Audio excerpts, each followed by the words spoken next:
Hello everyone, welcome to HP exams master. स्वागत है आपका एक और नई वीडियो में। इस वीडियो में हम डिस्कस करेंगे जेबीटी जॉब से रिलेटेड जो हमारी सैलरी रहती है या जो हमारा प्रमोशन चैनल रहता है उसके बारे में। ठीक, अब जेबीटी की जो ऑन गोइंग रिक्रूटमेंट चल रही है 600 पोस्ट पे, उसके बारे में हम डिस्कस करेंगे। एक और रिक्रूटमेंट चल रही है जिसमें सीबीएसई कैडर या फिर स्टेट कैडर की बात की गई है, उसको अभी हम यहाँ पे इंक्लूड नहीं कर रहे हैं। अगर आपको दोनों में कोई भी डाउट है तो आप जो है कमेंट में लिख सकते हैं, मैं उसे रिजॉल्व करने की वहाँ पे कोशिश करूंगा। तो जेबीटी के बारे में यहाँ और ऐड कर लेता हूँ, जो एक हमारे पास है मेरिट के बारे में। ठीक, मेरिट कैसे बनती है, इसकी कैसे बनेगी इस बार, ठीक है, उसके बारे में इंक्लूड करेंगे। तो जेबीटी के बारे में अगर मैं बात करूं तो प्राइमरी में जो है टीचर लगते हैं। अब इस जॉब की खासियत क्या है कि ये 300 ग्रेड पे की जॉब है। ठीक है, जो हमारा Himachal Pradesh civil service rule बोलता है कि जो हमारे 2022 में आया था, अब वो बोलता है कि जो 3000 ग्रेड पे की जॉब है उसको कहाँ रखा जाएगा, लेवल 8 में रखा जाएगा। ठीक, अब लेवल 8 में जो हमारी पहली सैलरी जो बेसिक पे है वो कितनी है, 29,700। मतलब जो आपकी पहली बेसिक रहने वाली है वो कितनी रहेगी, 29,700। बट वेट कर लीजिए, जाते ही आपको 29,700 रुपए नहीं मिलने वाले। ठीक है, जो जेबीटी की अभी 600 पोस्ट हैं, ये किसके अंदर है, ये जॉब ट्रेनी पॉलिसी के अंदर है। हिमाचल प्रदेश में अभी दो पॉलिसीज हैं, एक ट्रेनी पॉलिसी और एक job trainee policy. Job trainee policy में ज्यादा कोई फर्क नहीं है कि जो लोग कॉन्ट्रैक्ट में थे, जैसा कॉन्ट्रैक्ट होता था ना पहले, सेम वैसा ही क्या है, जॉब ट्रेनी पॉलिसी है। अब जो जॉब ट्रेनी पॉलिसी में होते हैं उसमें क्या होता है कि जब तक वो जॉब ट्रेनी है तब तक उनको क्या मिलता है, सैलरी मिलती है 60% ऑफ देयर फर्स्ट सैल। तो फर्स्ट सेल क्या है आपका, फर्स्ट सेल है 29,700 रुपए। मतलब कि जाते ही आपको क्या मिलेंगे, 60% ऑफ 29,700। कब तक, जब तक आप रेगुलर नहीं हो जाते। ठीक है, तो 60% कितना बनता है, ये बनता है हमारा 17,820 रुपए। मतलब जब तक आप रेगुलर नहीं होंगे आपको हर महीने आपके अकाउंट में कितने मिलेंगे, 17,820 रुपए मिलेंगे मात्र। ठीक है, अब जैसे ये जॉब ट्रेनी पॉलिसी है, जो ट्रेनी पॉलिसी है उसमें तो अलग ही कर दिया गया है, उसमें 60% वाला कंसेप्ट नहीं है, सीधे 18,000 कर दिया गया है। आप ये मत सोचिए कि ये 18,000 जो है हमारी वाली से ज्यादा है, ठीक है, किसी भी एससी में ज्यादा है। वो है, ये फिक्स ही कर दिया है फाइनेंस डिपार्टमेंट ने कि 60% वाला फंडा खत्म करो, सीधे कितना देंगे, 18,000 देंगे जब तक हम इनको रेगुलर नहीं कर रहे। अब जो जॉब ट्रेनिंग पॉलिसी है उसमें क्या है, 60% वाला। ठीक है, ये कब तक मिलेगा, जब तक आप रेगुलर नहीं हो जाते। अब रेगुलर कितने समय के बाद होंगे, तो रेगुलर होंगे 2 साल के बाद, 2 इयर्स। अब ये जो ट्रेनिंग पॉलिसी है इसमें 2 साल का प्रावधान नहीं है कि 2 साल बाद ही होंगे। और इसमें जो है जो डॉक्यूमेंट है, डॉक्यूमेंट ये भी बोलता है कि एग्जाम भी लिया जाएगा दोबारा से। ठीक है, अभी होगा नहीं होगा उस पर कोई भी क्लैरिफिकेशन नहीं है। अब जो रेगुलर हो जाएंगे आप 2 साल के बाद, उसके बारे में बात करते हैं कि तब आपकी जो सैलरी है वो क्या किस तरह से रहती है। तो मैंने क्या बताया, सबसे पहले होती है एक बेसिक पे। बेसिक पे साथ में हमारे पास जुड़ता है डीए। डीए होता है डियरनेस अलाउंस, यानी कि महंगाई भत्ता। एक परसेंटेज होती है बेसिक पे की, जो टाइम के साथ साथ जो है बढ़ाई जाती है। इसके अलावा मिलता है हाउस रेंट अलाउंस, एचआरए। और एक मिलता है हमारे पास कंपनसेटरी अलाउंस। ठीक है, अब सबसे पहले जो बेसिक पे रहने वाली है वो कितनी रहेगी, वो रहेगी 29,700। जिस महीने आप रेगुलर होंगे उस दिन आपको ये मिलेगा। फिर डीए, डीए जो अभी करंट चल रहा है वो हमारा चल रहा है 45% ऑफ बेसिक पे। मतलब जितना बेसिक पे होगा उसका 45%। तो ये कितना बनेगा, ये बनेगा हमारे पास 13,365 रुपए। फिर हमें एचआरए मिलेगा। एचआरए डिपेंड करता है कि आपकी पोस्टिंग कहाँ पे है। जनरली 250 रुपीज जो है सबको मिलते हैं। ठीक, फिर उसके बाद हमारे पास आता है कंपनसेटरी अलाउंस, जो कितना होता है 200 रुपये। इसके अलावा एक मेडिकल अलाउंस भी होता है, ये ऑप्शनल होता है। ठीक है, आप चाहें तो ले सकते हैं, नहीं चाहें तो नहीं। तो ये 400 रुपये होता है, तो ये मैं क्या कर लेता हूँ, ऑप्शनल रख रहा हूँ इसको। अब अगर आप इनको सम करेंगे तो आपकी जो सैलरी बनेगी, मैं ये मेडिकल हटा दे रहा हूँ, तो जो सैलरी बनेगी वो बनेगी 43,550। ये अभी का है कि अगर आज की डेट में आप रेगुलर होते हैं तो आपको जो पहले महीने की फुल सैलरी बनेगी वो बनेगी 43,515 रुपीज। ठीक है, और मान लो अभी आप लगते हैं, ठीक है, 2 महीने बाद, और जब आप 2 साल बाद या फिर 2.5 साल बाद रेगुलर हुए, तब हो सकता है कि जो डीए हो वो 58% हो जाए या 55% हो जाए।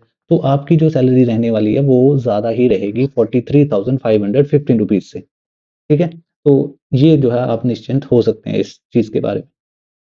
फिर नेक्स्ट बात करते हैं हमारी प्रमोशन के बारे में। देखो प्रमोशन के लिए हमारे पास 2 चैनल्स रहते हैं जेबीटी में। एक होता है एडमिनिस्ट्रेटिव चैनल और एक होता है हमारे पास एकेडमिक चैनल। जैसे कि नाम से क्लियर होता है एडमिनिस्ट्रेटिव चैनल और एकेडमिक चैनल। जेबीटी का काम क्या होता है? जेबीटी का काम तो पढ़ाना होता है एज अ टीचर, ठीक है, मेजरली और भी काम करने पड़ते हैं, ठीक है, स्कूल जैसे ही ज्वाइन करते हैं बहुत से काम एक्स्ट्रा होते हैं टीचिंग के अलावा भी, बट मेजरली जो एडमिनिस्ट्रेटिव पोस्ट है इसका काम क्या होता है? इसका काम होता है कंट्रोल करना, मैनेज करना, ठीक है। और एकेडमिक पोस्ट का काम, मेजर जो काम होता है वो क्या होता है? वो होता है टीचिंग करना। तो अगर आपको टीचिंग पसंद है तो आप एकेडमिक पोस्ट पे जा सकते हैं, बट अगर आपको मैनेजमेंट साइड जाना है तो आप एडमिनिस्ट्रेटिव पोस्ट में जो है जा सकते हैं। अब अगर आप एकेडमिक चैनल को फॉलो करते हैं तो पहली जो प्रमोशन होती है वो होती है टीजीटी, ट्रेन्ड ग्रेजुएट टीचर। अब टीजीटी में भी 3 तरह के ऑप्शंस होते हैं हमारे पास, ठीक है। या तो आप क्या बन सकते हैं? टीजीटी आर्ट्स, या फिर टीजीटी मेडिकल, या फिर टीजीटी नॉन मेडिकल। डिपेंड करता है कि आपके पास इन सब्जेक्ट से रिलेटेड क्या होनी चाहिए? ग्रेजुएशन होनी चाहिए, प्लस बीएड होनी चाहिए और साथ में 5 इयर्स ऑफ रेगुलर सर्विस होनी चाहिए मिनिमम। तब आप जो है टीजीटी प्रमोशन के लिए क्या हो जाएंगे? एलिजिबल हो जाएंगे, ठीक है। फिर डिपेंड करता है कि आपका जो है नंबर पड़ता है कि नहीं पड़ता है। जनरली आर्ट्स में जो है नंबर लेट से पड़ता है क्योंकि बहुत ज़्यादा कंपटीशन है इसमें, ठीक है। और मेडिकल और नॉन मेडिकल में नंबर जो है ईज़िली पड़ जाता है, फास्ट पड़ जाता है, ठीक है। अब जैसे ही आप टीजीटी बन जाते हैं, ठीक है, टीजीटी की आप सर्विस जो है रेंडर कर लेते हैं, जो नेक्स्ट प्रमोशन आपके पास होती है वो भी फिर से स्प्लिट हो जाती है कि या तो आप एकेडमिक पोस्ट पे ही रह सकते हैं या फिर आप एडमिनिस्ट्रेटिव साइड जा सकते हैं, ठीक। नेक्स्ट जो हमारे पास प्रमोशन हो सकती है जो, या तो आप लेक्चरर स्कूल न्यू बन सकते हैं, ठीक है। ये टीचिंग पोस्ट होती है लेक्चरर। इसके लिए रिक्वायर्ड क्या होती है कि आपके पास किसी पर्टिकुलर सब्जेक्ट्स में क्या होनी चाहिए? मास्टर्स होनी चाहिए, ठीक है। तब आप क्या कर सकते हैं? एलएसएन के लिए एलिजिबल हो जाते हैं। या फिर आप क्या बन सकते हैं? हेडमास्टर बन सकते हैं हाई स्कूल में। तो हेडमास्टर क्या हो जाती है? एक एडमिनिस्ट्रेटिव पोस्ट हो जाती है। तो यहाँ पे क्या है? एलएसएन या फिर हेडमास्टर। और एलएसएन या हेडमास्टर के बाद तो हमारे पास क्या बचती है? प्रिंसिपल। जनरली जेबीटी के लिए प्रिंसिपल बनना बहुत ही मुश्किल है। मेजरली आप कहाँ तक पहुँच सकते हैं? एलएसएन या फिर हेडमास्टर तक जो है पहुँच सकते हैं, ठीक है। ऐसा नहीं है कि वो पहुँच नहीं सकता, but rare of the rare chances होते हैं हमारे पास। उसके बाद जो हमारे पास एडमिनिस्ट्रेटिव पोस्ट है उसमें हमारे पास जो पहली प्रमोशन रहती है वो रहती है एसटी। एसटी क्या होता है? Head teacher. इसके बाद जो हमारे पास नेक्स्ट जो प्रमोशन होती है वो होती है हमारे पास सीएचटी। सीएचटी जब साथ में जुड़ जाता है इसका मतलब क्या होता है? Centre, centre head teacher. अब सेंटर हेड टीचर जो है ये, जैसे हमारे पास एक स्कूल है, हेड टीचर एक स्कूल को कंट्रोल करता है। सीएसटी जो है एक पूरे क्लस्टर या एक सिस्टम को मैनेज करता है। जनरली 4 से 5 स्कूल जो हैं, 4 से 5 प्राइमरी स्कूल को एक क्या बनाया होता है? क्लस्टर बनाया होता है या सेंटर बनाया होता है। उनके जो है उनको मैनेज करने का काम करते हैं, रिसोर्स मैनेजमेंट का काम करते हैं, ठीक है। रिसोर्स शेयरिंग का भी काम आजकल जो है शुरू हो चुका है। अगर एक स्कूल में जो है टीचर नहीं है तो दूसरे स्कूल से टीचर मैनेज करना, ठीक है। कोई भी पीरियड वेकेंट ना रहने देना, वो सारी जो है चीज़ें देखी जाती हैं। और इसके बाद लगभग सीएसटी बनने के लिए जो है 13 इयर्स की जो है रेगुलर सर्विस चाहिए होती है हमारे पास। जो सीएसटी है ये एक तरह से लिंक का काम करता है, किसके बीच में? जो 4 से 5 प्राइमरी स्कूल है इनके बीच में, और जो हमारे पास बीईई ऑफिस होता है उसके बीच में। और सीएसटी के बाद जो नेक्स्ट प्रमोशन होती है वो बीईओ की होती है। Rare of the rare chances हैं कि लोग ये वाली जो प्रमोशन है वो ले पाएँ, ठीक।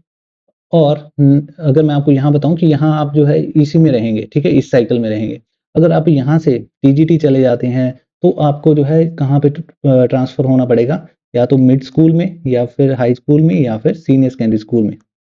तो इस तरह से जो है आपको मूव भी होना पड़ेगा टाइम के साथ-साथ, ठीक। यहाँ ये हो सकता है कि अगर आपने मेडिकल, नॉन मेडिकल की प्रमोशन ले ली, तो हो सकता है आपको डिस्ट्रिक्ट से बाहर भी जाना पड़े अपने, ठीक है।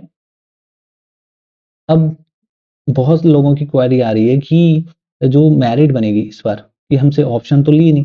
तो जो एचपीआरसीए ने डॉक्यूमेंट रिलीज़ किया है उसमें ये है कि जब आप डीबी देंगे ना, उस समय आपसे क्या ली जाएगी, ऑप्शन ली जाएगी कि आप कौन सा डिस्ट्रिक्ट जो है लेना चाहते हैं। उसमें उन्होंने बोला है कि जो मेरिट बनाई जाएगी वो इस तरह से बनाई जाएगी, मेरिट कम ऑप्शन कम अवेलेबिलिटी। ठीक, कि सबसे पहले क्या देखेंगे, सबसे पहले देखेंगे मेरिट कि सबसे जिसके ज्यादा नंबर है उसको देखे, वो पिक करेंगे। ठीक है, उसके बाद दूसरा उसने क्या ऑप्शन सेलेक्ट किया है। ठीक है, फिर उसके बाद देखेंगे जो उसने ऑप्शन सेलेक्ट किया है क्या वहां सीट अवेलेबल भी है। तो इस तरह से जो है सीट्स का एलोकेशन किया जाएगा।